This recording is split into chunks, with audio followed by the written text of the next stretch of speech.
అవినాష్, చెప్పుమ్మా.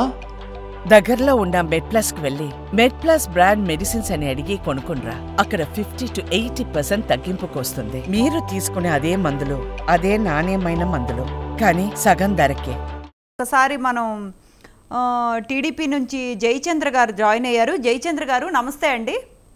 నమస్తే మేడం. చిన్న కరెక్షన్, జయచంద్ర కాదు, ఓట్ల సురేంద్ర నాయుడు నా పేరు.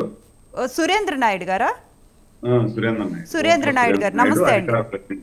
నమస్తే. నమస్తే సురేంద్ర నాయుడు గారు, అంటే మీలో అంటే కూటమిలో భాగస్వామిగా ఉన్న జనసేనకి పిఏసీ చైర్మన్ ఇవ్వాలి అన్నట్టు మీరు ఆలోచిస్తున్నట్లు తెలుస్తోంది. ఇది ఎంతవరకు న్యాయం అండి, ఎంతవరకు సబబండి?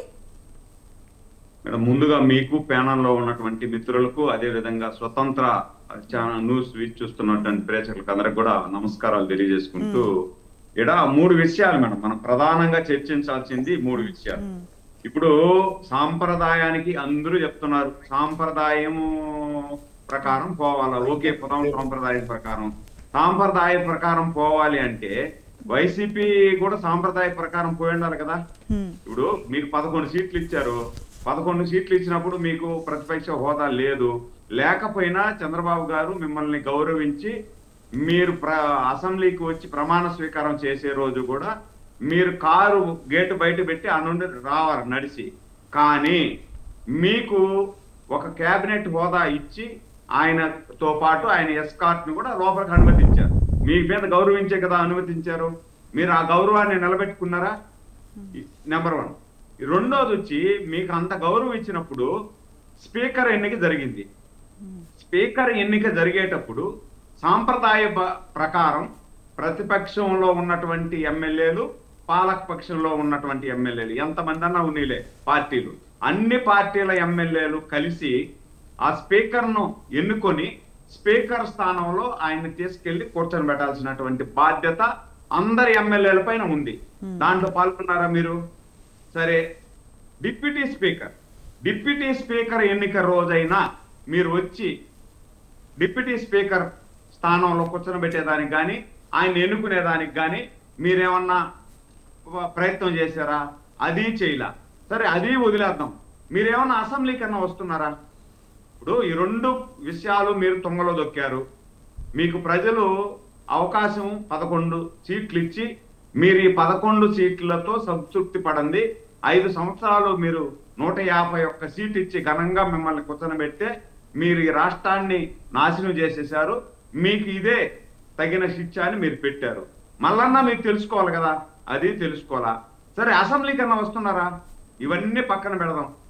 మీరు అసెంబ్లీ కన్నా వచ్చి అసెంబ్లీలో అయినా మీకు ప్రజలు ఇచ్చినటువంటి మ్యాండేటరీని మీరు కాపాడుకున్నారా? మాకు 11 సీట్లు ఇచ్చారు. మీరు 11 సీట్లు ఇచ్చినా కూడా మేము సమర్థవంతంగా పనిచేస్తాం. పాలక పక్షం ఏదైనా పొరపాటు చేస్తే మేము ఎత్తి చూపిస్తాం. ప్రజల పక్షాన మేము 11 మంది అయినా కూడా 175 నియోజకవర్గాలలో జరుగుతున్నటువంటి అభివృద్ధి సంక్షేమ కార్యక్రమాలు ఏదైనా పొరపాట్లు జరిగితే వాటి మీద మేము పోరాటం చేస్తాం, ప్రభుత్వాన్ని నిలదీస్తాం, ప్రజల పక్షాన పోరాటం చేస్తామని ఏమన్నా అసెంబ్లీకి వస్తున్నారా? అది రాలా. మీకెందుకు పిఎస్సి చైర్మన్?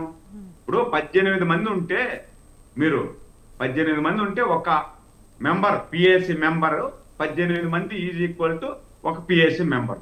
ఆ విధంగా పిఎస్సి మెంబర్ అయిన తర్వాత మీకు 18 ఒక మెంబర్ అయిన తర్వాత మేము అందరిని కలిసి సరే ఆనవాయితీగా ప్రతిపక్షానికి పిఎస్సి చైర్మన్ ఇస్తారు. అట్లే మీకు పిఎస్సి చైర్మన్ ఇచ్చుంటారు. సరే, ఒకవేళ మీకు 18 మంది లేదు, కూటమి ప్రభుత్వం గొప్ప మనసు చేసి మీకు పిఎస్సి చైర్మన్ ఇవ్వాలనుకున్నా కూడా మీరు ఇన్ని తప్పులు చేసేసి మీకు పిఎస్సి చైర్మన్ ఎట్లా ఇవ్వాలా? అడిగే హక్కు ఎక్కడుంది మీకు? పిఎస్సి చైర్మన్ మాకు ఇవ్వండి అని. సరే, అది కూడా కాదు. సరే, ప్రతిపక్ష హోదా కావాలా అని చిన్నపిల్లలాగా మారం చేస్తున్నారు కదా జగన్మోహన్ రెడ్డి గారు. చందమామ రావే, జాబిల్లి రావే అని చెప్పి మనం బోధ వినిపిస్తాం చిన్న బిడ్డలకి. ఆ విధంగా నాకు ప్రతిపక్ష హోదా ఇస్తేనే, లేకపోతే నేను అసెంబ్లీకి రాను అంటే, చిన్నపిల్లలు ఏ విధంగా అయితే స్కూల్కి పోయేదానికి చాక్లెట్ ఇస్తే నేను పోతా, లేకపోతే పోను అంటారు. ఆ విధంగా మారం చేస్తున్నారు. మరి మారం చేసేటప్పుడు మీకు ప్రతిపక్ష హోదా వస్తే కేబినెట్ హోదా వస్తుంది అనేసి అనుకుంటున్నారు మీరు ఆ విధంగా అనుకునేటప్పుడు సరే పిఎస్సి చైర్మన్ నాకు ఇవ్వండి అబ్బా, నేను గతంలో ముఖ్యమంత్రిగా పనిచేశాను, నాకు ఇప్పుడు 11 స్థానాలు ఇచ్చారు, పిఎస్సి చైర్మన్ అన్నా నాకు ఇవ్వండి, నేను పిఎస్సి చైర్మన్ గా ఉంటాను అని చెప్పి జగన్మోహన్ రెడ్డి గారు అడుగుంటే పిఎస్సి చైర్మన్ ఇచ్చేదానికి మేము సిద్ధం. జగన్మోహన్ రెడ్డి గారిని నామినేట్ చేయమని చెప్పండి, పిఎస్సి చైర్మన్ నాకు కావాలని అడగమని చెప్పండి. మేము ఈ బాధ్యతలన్నీ వదిలేసి గౌరవపదంగా ఆయనకి పిఎస్సి చైర్మన్ ఇస్తాం. ఎందుకు మీరు బాధ్యత తీసుకోవడం లేదు కదా, కాడి కింద వేసేసారు కదా. మీకు ప్రజలు ఇచ్చిన అవకాశాన్ని కూడా అంటే మీరు తుంగలో దొక్కేసి- సురేంద్ర నాయుడు గారు జగన్మోహన్ రెడ్డి గారు ఎందుకు అడగాలండి? వాళ్ళు నామినేషన్స్ వేశారు కదా, పెద్దిరెడ్డి గారితో సహా అందరూ నామినేషన్స్ వేసినప్పుడు ఇంకా జగన్మోహన్ రెడ్డి గారు మీకు ఇవ్వాలి అని ఉండేటప్పుడు అక్కడ పెద్దిరెడ్డి గారు నామినేషన్ వేసినప్పుడు ఇచ్చేసేయచ్చు కదండి. లేదు అట్ట లేదు మేడం, వాళ్ళకు ఇవ్వాలని రూల్ ఏమి లేదు. ఇప్పుడు 11 మీరు పిఎస్సి మెంబర్ గా రాజ్యాంగం ప్రకారం 18 మంది ఈజ్ ఈక్వల్ టు ఒక పిఎస్సి మెంబర్. మీరు 18 మంది ఉండి మీరు పిఎస్సి మెంబర్ గా ఎన్నికైతే అప్పుడు మీకు ఇవ్వాలని రూల్ ఉంది. అంటే రూల్ కూడా లేదు. అంటే సురేంద్ర నాయుడు గారు 18 మంది ఖచ్చితంగా ఉండాలి, 18 మందికి ఒక పిఎస్సి చైర్మన్ అన్నప్పుడు మరి ఏ రకంగా నామినేషన్ వేయడానికి ఎలిజిబుల్ వాళ్ళు? అసలు నామినేషనే వేయకూడదు కదా మెంబర్. అదే అంటే ఇప్పుడు రాజ్యాంగంలో ఏం చెప్తుందంటే మీకు 2 ఓట్లు పడతాయని తెలిసినా, లేదు మీకు 2 ఓట్లు ఉన్నాయని తెలిసినా నామినేషన్ వేయచ్చు. నామినేషన్ వేసేదానికి ఎలాంటి రిస్ట్రిక్షన్ ఉండదు. ఎందుకు ఈ ప్రక్రియ పెట్టారు అంటే ఇప్పుడు పాలక పక్షంలో 50 మంది ఉండి ప్రతిపక్షంలో 3 ఉన్నా, ఒకవేళ 5 మంది ఎవరైనా, ఇప్పుడు 18 మంది అనుకోండి ఒక పిఎస్సి మెంబర్ కి, 18 మంది ఓట్లు వేస్తేనే పిఎస్సి మెంబర్ గా ఒక మెంబర్ ఎలక్ట్ అవుతారు. 11 మంది ఉన్నా కూడా ఈ 11 మందికి ఇంకా 7 మంది ఒకవేళ వీళ్ళని ఏమన్నా ఒప్పుకుంటారేమో. మండలిలో సభ్యులు ఉన్నారు కదండి, వాళ్ళ తాలూకా వైఎస్ఆర్సీపీ సభ్యులు. మండలి వేరే, అసెంబ్లీ వేరే. మండలిలో ఉండే వాళ్ళు ఎంతమంది ఉన్నారో వాళ్ళు 18 మంది ఒక్కొక్క పిఎస్సి మెంబర్ ని ఎన్నుకోవచ్చు. మండలిలో ఉండేవాళ్ళు పిఎస్సి మెంబర్లుగానే ఉంటారు. అంటే అసెంబ్లీలో పిఎస్సి మెంబర్ గా ఎన్నికైనటువంటి ఎమ్మెల్యేగా ఎన్నికైనటువంటి వారికి పిఎస్సి చైర్మన్ గా ఉండే అర్హత ఉంది రాజ్యాంగం ప్రకారం.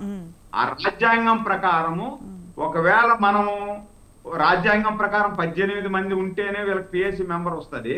ఒకవేళ రాజ్యాంగం పక్కన పెట్టి వీళ్ళకి ఇవ్వాలా, సాంప్రదాయం ప్రకారం అయినా కూడా వీళ్ళకి ఇవ్వాలి అంటే వీళ్ళు సాంప్రదాయాన్ని పూర్తిగా తొంగలో దొక్కేశారు కదా. గత 5 సంవత్సరాలు సాంప్రదాయాన్ని తొంగలో దొక్కారు. ఇప్పుడు 11 మంది ఇచ్చిన తర్వాత కూడా మీకు బుద్ధి తెచ్చుకోకుండా ఇప్పుడు కూడా మీరు సాంప్రదాయాన్ని పక్కన పెట్టేసి తొంగలో దొక్కేటప్పుడు మీకు ఎందుకు ఇవ్వాలా? సరే సాంప్రదాయం పక్కన పెడదాం, మీకేమైనా బాధ్యత అన్నా ఉందా?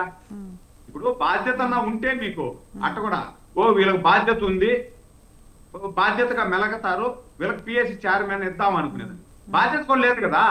ఇప్పుడు మీరు బాధ్యత ఉంటే మీరు వెంటనే స్పీకర్ ఎన్నికల్లో పాల్గొని ఉంటారు, డిప్యూటీ స్పీకర్ ఎన్నికల్లో పాల్గొని ఉంటారు, అసెంబ్లీకి వచ్చి ఉంటారు, అసెంబ్లీలో మీ వాణి వినిపించుంటారు, అసెంబ్లీలో ప్రజల వాణి వినిపించుంటారు, ఇవన్నీ చేస్తుంటారు. మీకు బాధ్యత ఉంటే, మీకు బాధ్యత లేదు, పదవి మాత్రం కావాలి, కేబినెట్ హోదా కావాలి.